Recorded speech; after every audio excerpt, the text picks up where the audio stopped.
प्यारे दोस्तों नमस्कार। बात करेंगे यूपी पुलिस भर्ती 2023 के बारे में। जैसे आप लोग बताया कि यूपी पुलिस में 62,000 प्लस पदों पर आपकी जो वैकेंसी है वो अगले महीने से इसके आवेदन चालू होने वाले हैं। तो इसकी तैयारी के लिए आपको सबसे ज़रूरी चीज़ ये होता है सिलेबस के बारे में। अगर आपको सिलेबस के बारे में जानकारी नहीं होगी तो आप लोग कैसे तैयारी करोगे और कैसे अपना एग्ज़ाम क्लियर करोगे। तो प्यारे साथियों इस वीडियो में आपको बताऊंगा यूपी पुलिस का संपूर्ण सिलेबस, मतलब कि संपूर्ण सिलेबस का मतलब पूरा सिलेबस कैसे आप लोग तैयारी करोगे पूरे सिलेबस से। मात्र 3 महीने की साथियों रणनीति जो है मैंने तैयार की है।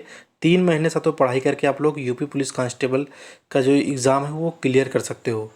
और एग्ज़ाम में आप लोग 240 प्लस स्कोर कैसे करोगे, ठीक है। इसकी एकदम से संपूर्ण रणनीति मैंने बनाई है, वो चीज़ मैं आपको इस वीडियो के माध्यम से बताने वाला हूँ। तो साथियों वीडियो में सपोर्ट करना और वीडियो को लाइक कर देना, क्योंकि ये जो चीज़ें हैं बहुत ही मेहनत से और बहुत ही साथियों लगन और मशक्क़त से बन पाई हैं। तो एक लाइक बनता है और कमेंट बॉक्स में आप लोग जय हिंद जरूर लिख देना। तो चलिए प्यारे बच्चों मैं आपको दिखाता हूँ कि यूपी पुलिस का जो संपूर्ण सिलेबस है उसके बाद साथियों 240 प्लस आप लोग स्कोर कैसे करोगे उसकी रणनीति मैं आपको बताने वाला हूँ। तो सबसे पहले जो लिखित परीक्षा का सिलेबस है वो आप लोग यहाँ पे जान लीजिए। लिखित जो परीक्षा होगी वो मतलब कि प्रतियोगितात्मक परीक्षा बहुविकल्पिक प्रश्न आधारित होगी। मतलब कि एक क्वेश्चन होगा, उसके 4 ऑप्शन दिए जाएंगे, उस 4 ऑप्शन में से आपको एक सही ऑप्शन चूज़ करना होगा और उसके बाद ऋणात्मक अंक होगा, ठीक है। प्रत्येक गलत उत्तर के लिए 0.05 अंक जो है वो आपका कट जाएगा। मतलब कि एक क्वेश्चन आपको सही करोगे, अगले क्वेश्चन का जो 0.05 अंक कट जाएगा अगर आप लोग क्वेश्चन को गलत करोगे। और इसमें जो एज लिमिट होती है 18 से 23 साल, ठीक है। 18 से 23 साल के जो युवा होते हैं वो इस मतलब कि इसमें आवेदन कर सकते हैं। और महिलाओं के लिए 18 से 25 साल ये मतलब कि क्राइटेरिया रखा गया है। तो हालांकि एज का बहुत बड़ा मसला है, हम लोग ट्विटर कैंपेन करने वाले हैं। तो अगर आप लोग सपोर्ट करोगे कमेंट बॉक्स में बता के, तो ज़रूर हम लोग ट्विटर कैंपेन करेंगे। जो बच्चे रह जाएंगे जिनको एज में छूट नहीं मिलेगी वो तो फॉर्म नहीं भर पाएंगे। तो इसीलिए हम लोग सोचते हैं कि ट्विटर कैंपेन करके अपनी बात रखें और उम्र में छूट दी जाए। उसके बाद जो शैक्षिक योग्यता होनी चाहिए 10+2, मतलब कि 10 और 12 पास होने चाहिए, आप लोग एग्ज़ाम में बैठ सकते हो। तो पूरा सिलेबस मैं आपको पहले एक बार रिव्यू दिखा देता हूँ कि कौन कौन से हिंदी में कौन से आते हैं, मानसिक योग्यता में, संख्या मतलब गणित में और सामान्य ज्ञान में कौन कौन से टॉपिक के क्वेश्चंस आते हैं। ये सभी चीज़ें मैंने बताया इस वीडियो में। तो आपके जो सामान्य जानकारी जिसको आप लोग जीके जीएस बोलते हो उसमें से 38 क्वेश्चन आएंगे और जिसमें से 75 नंबर का ये होगा, ठीक है। और सामान्य हिंदी होगी, इसमें 37 प्रश्न आएंगे और 74 क्वेश्चन इसमें मतलब कि 74 नंबर आपको मिलेंगे अगर आप पूरा करोगे। और ये जो है ये मतलब कि गणित है, ठीक है। और गणित में साथों 38 क्वेश्चन आपके आएंगे, इसमें 76 नंबर की होगी। और जो आपकी रीजनिंग रहेगी, रीजनिंग में 37 जो क्वेश्चन आएंगे और ये 74 अंकों की आपकी परीक्षा ली जाएगी। तो ये तो आपका मोटा मोटा सिलेबस, ठीक है। इतने क्वेश्चन आएंगे, लगभग 150 क्वेश्चन आपके इसमें आएंगे। और उसमें से अगर आप लोग 150 में से 110 क्वेश्चन सही कर लोगे, ओबीसी की बात कर रहा हूँ, तो आपका सिलेक्शन कोई नहीं रोकने वाला, ठीक है, अगर आपने गलत कम किए होंगे। तो अब हम बात करते हैं एक एक सिलेबस की, किस सिलेबस से मतलब कि क्वेश्चन जो इम्पोर्टेंट हैं वो आते हैं। तो आपका जो टोटल होगा 150 प्रश्न होंगे और 300 नंबर अंकों की आपकी जो परीक्षा ली जाएगी। तो हम सबसे पहले बात करते हैं सामान्य ज्ञान की। सामान्य ज्ञान में सामान्य विज्ञान से क्वेश्चन आते हैं और भारत के इतिहास से आते हैं और भारतीय संविधान से क्वेश्चन आते हैं। अर्थशास्त्र और भारतीय कृषि से आते हैं। वाणिज्य, मुद्रा, जनसंख्या दिवस, पर्यावरण और भूगोल और यहाँ पे प्राकृतिक संसाधन, करंट अफेयर से 10 क्वेश्चन आते हैं। और मानवाधिकार, भारत के पड़ोसी देश और यूपी विशेष और जीएसटी पुस्तक। तो इसमें तो साथों ये सिलेबस बहुत बड़ा, आप लोग सोचोगे इतना सिलेबस 3 महीने में कैसे पूरा होगा, वो चीज़ मैं आपको बता दूँगा जो इंपॉर्टेंट चीज़ें। तो आप लोग जो पुस्तक वाला चैप्टर है ये आपके लिए बहुत इंपॉर्टेंट है। और यूपी विशेष, ठीक है, यूपी विशेष आपके लगभग 4 से 5 क्वेश्चन आएंगे। और भारत के जो पड़ोसी देश हैं इसमें से तो भारत के पड़ोसी देश में से 1 से 3 क्वेश्चन आते ही आते हैं, ठीक है।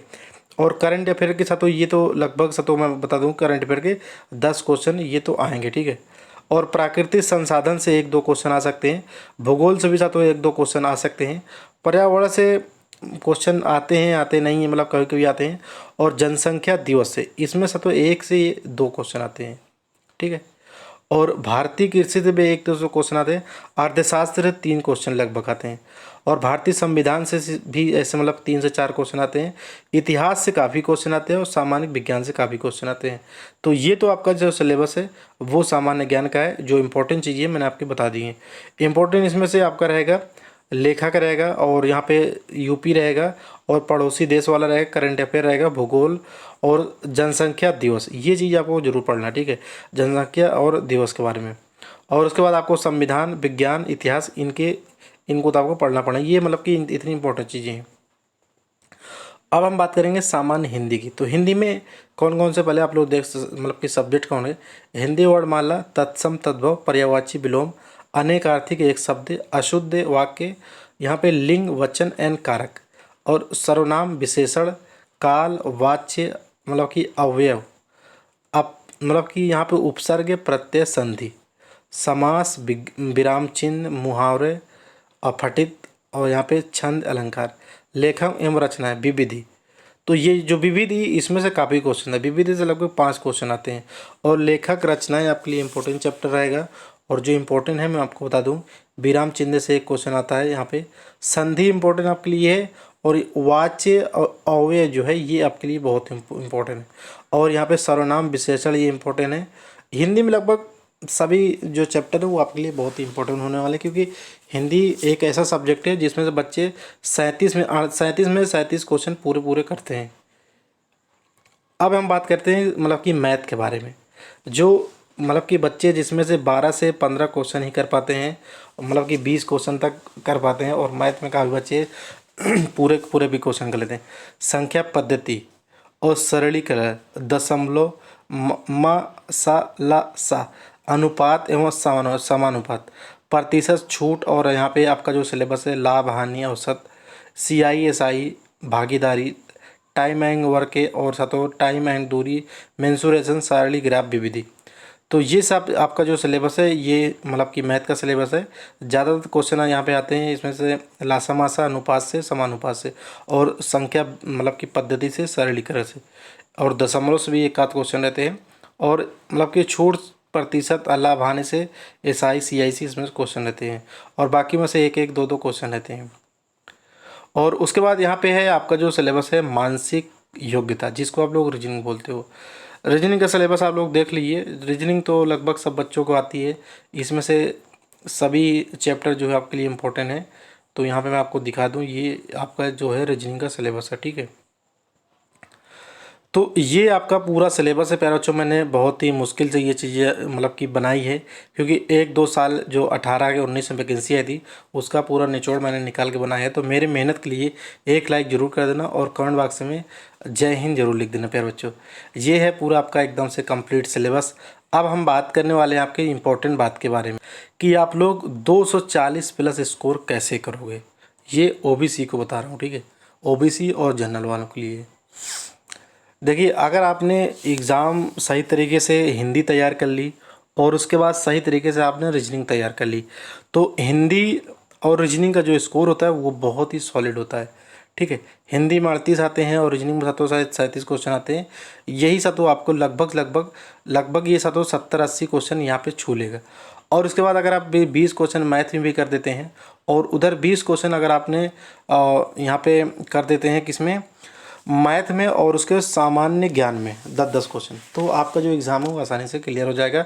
आपने अगर 115 क्वेश्चन सही कर दिए हैं तो 1 से 15 दुनिया होता है 200 के आसपास आपका हो जाएगा स्कोर, और आपका जो एग्ज़ाम है वो आसानी से क्लियर हो जाएगा, ठीक है। और यहाँ पे ज़्यादा अगर आप लोग, मैं आपको एक सजेशन देता हूँ, माइनस मार्किंग इसमें है ऋणात्मक 0.5 की। तो आप लोगों को क्वेश्चन कम गलत करने की कोशिश करना है एग्ज़ाम में, ठीक है। तो अगले महीने से आपके फॉर्म स्टार्ट हैं, तो वीडियो को लाइक करके चैनल को जरूर सब्सक्राइब कर लेना। आपको ऐसी अप टू डेट वीडियो मिलती रहेगी। मिलते हैं नेक्स्ट वीडियो में, तब तक के लिए जय हिंद, जय भारत।